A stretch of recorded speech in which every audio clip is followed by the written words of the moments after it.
Hello, everyone. Welcome to TD Board Gamers. My name is Dave. Unfortunately, Dirk is not available this week, so I thought I would do a video talking about the new protection cards that's coming in Silk and other heroes that could utilize these cards. So let's take a look at these cards one at a time. Now, the Silk article gave us 5 new protection cards, and this is the first one. Stop hitting yourself. It's a 2-cost event. It's an attack, hero response attack. After you defend against an enemy attack and take no damage, deal damage to that enemy equal to your defense for that attack.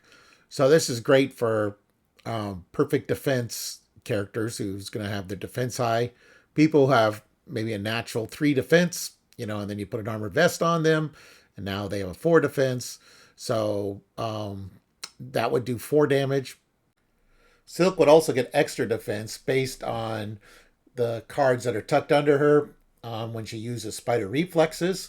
So that's really good. So when Silk defends for this attack, gets +1 defense for each card tucked under with the same encounter set. So that could be even higher.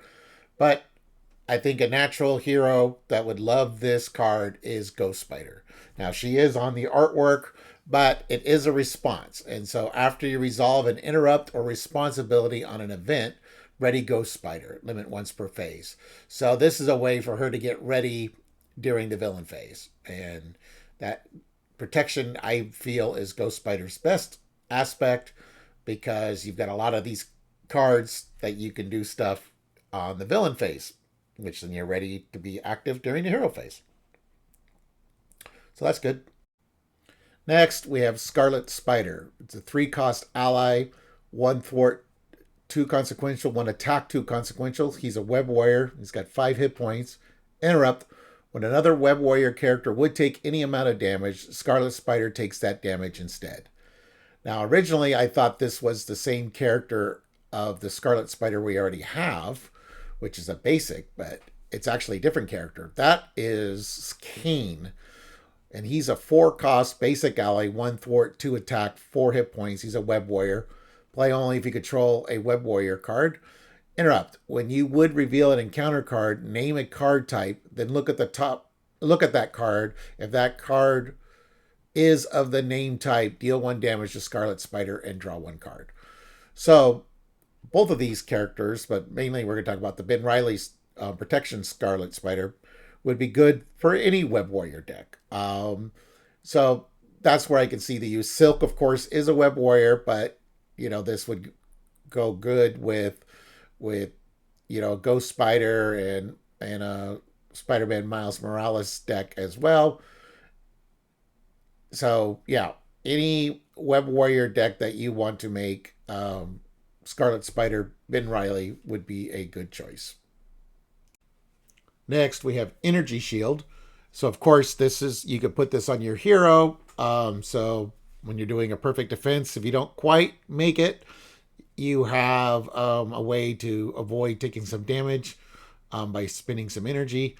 But this is also good if you're Voltroning or like a teammate is Voltroning, because you could put this on their Voltron ally and be able to then they can spend the energy to avoid the consequential damage that the ally would take. So that's amazing.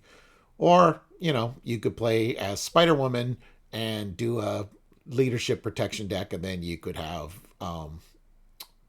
this for your own ally. So there is that. Next, we have Dr. Sinclair. She's a 2-cost support persona therapist. Alter ego action, exhaust Dr. Sinclair and spend a mental resource.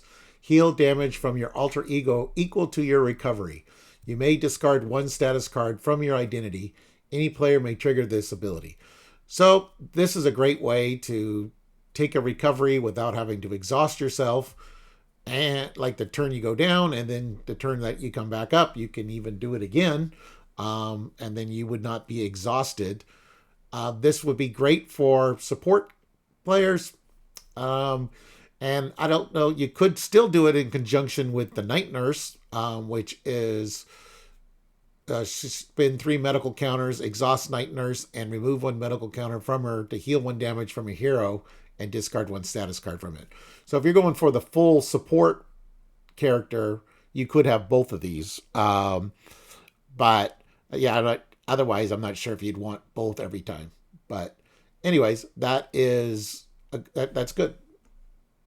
And our final card is Ready for a Fight. It's a 1-cost upgrade, requires a strength, max 1 per player. It's a preparation card, so Nick Fury would love this card. Also, Black Widow would be another hero that would really like this card because it's a preparation card.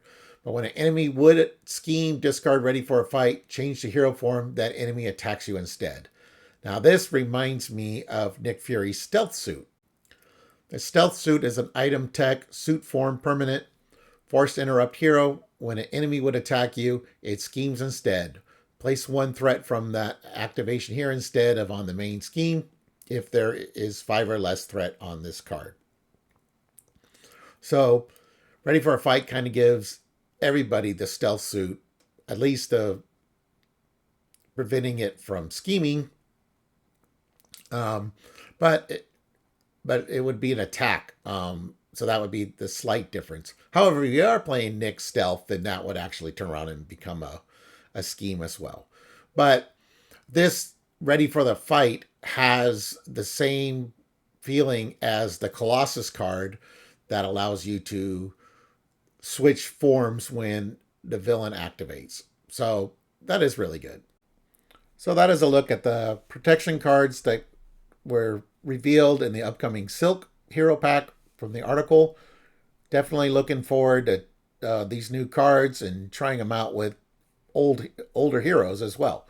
So that's always fun. So till next time, thank you for watching, everyone. Please like and subscribe and click the notification bell. Thank you.